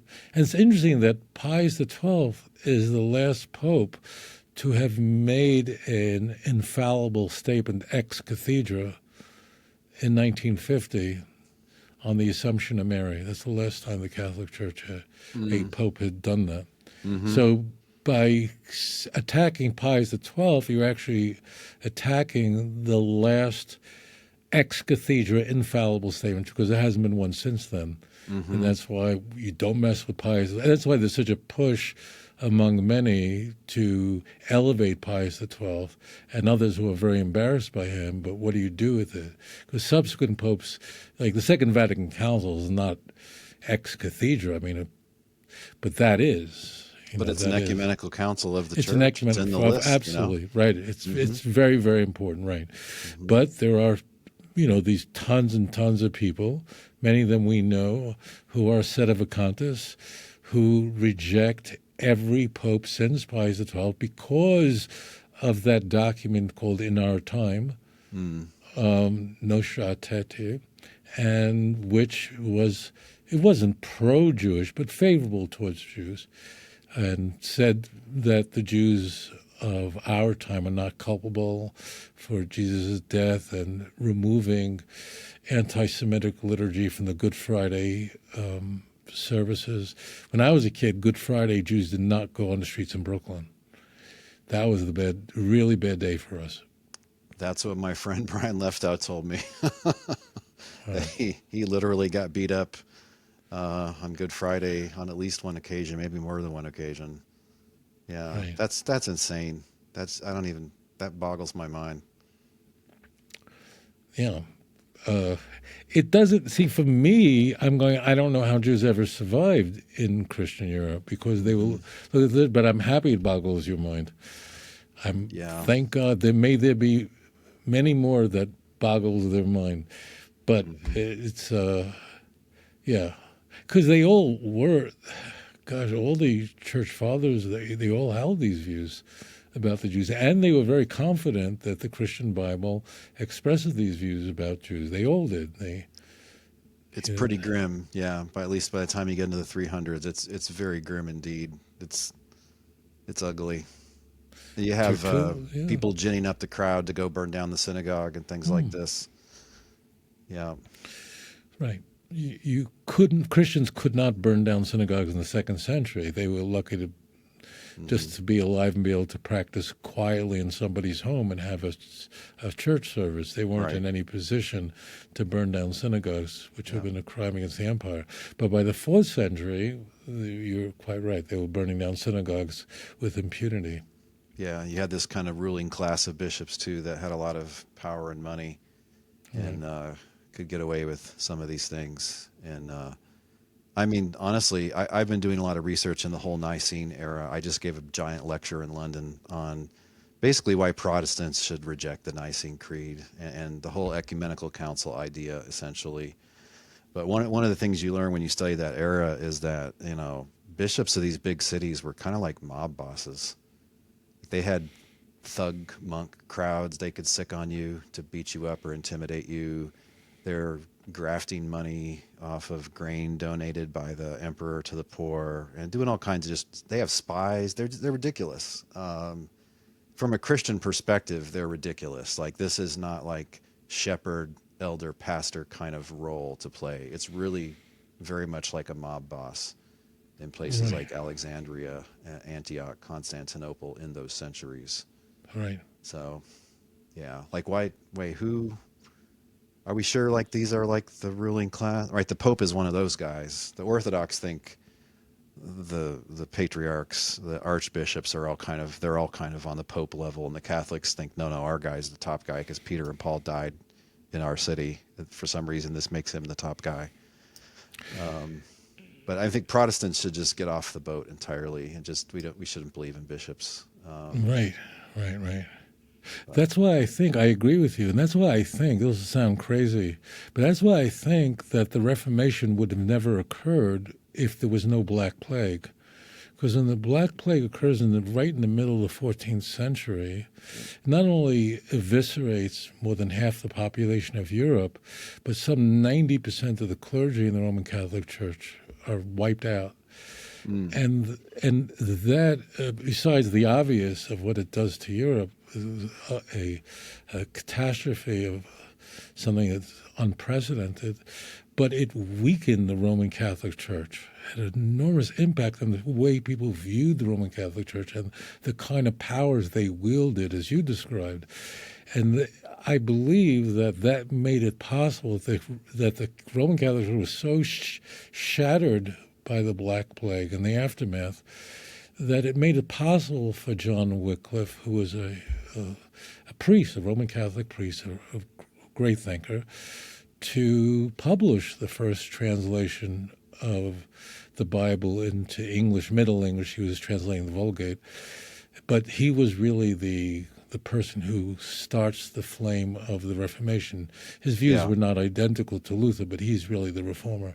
Yeah. And, Even when you set aside all the appalling anti-Semitism, the blood libel, and all the nonsense in the Middle Ages, like just the basic Christian scene in the Middle Ages is incredibly depressing to a Protestant when you really like understand how it worked, right? Because your local priest might be illiterate. So he's just going to get up there and babble something in Latin. He doesn't even know what it means. And Christians aren't reading the Bible.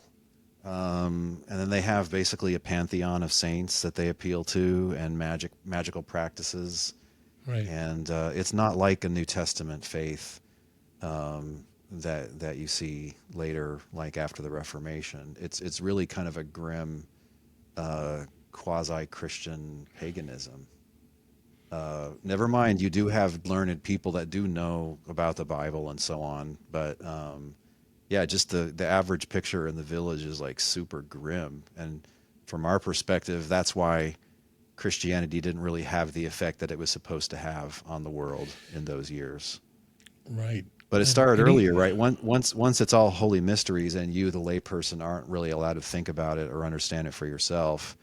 You just have to trust your betters to tell you what words to say. We've already gone down a bad path right there, you know. But where would you, I mean, just think about this for a moment. I'm saying it's more for the viewers, you know this, that in the 14th century, where would you even get your hands on a Bible? Let's say you were literate, right? Right. How did you get a Bible? I mean, we don't have a Gutenberg, we don't have a printing press. I mean, Luther benefited, and I think that contributes widely to the success of the Reformation. But where did you get a handwritten Bible from? Like where? You probably have a book of hours with some Psalms and maybe a few gospel passages in it. Yeah.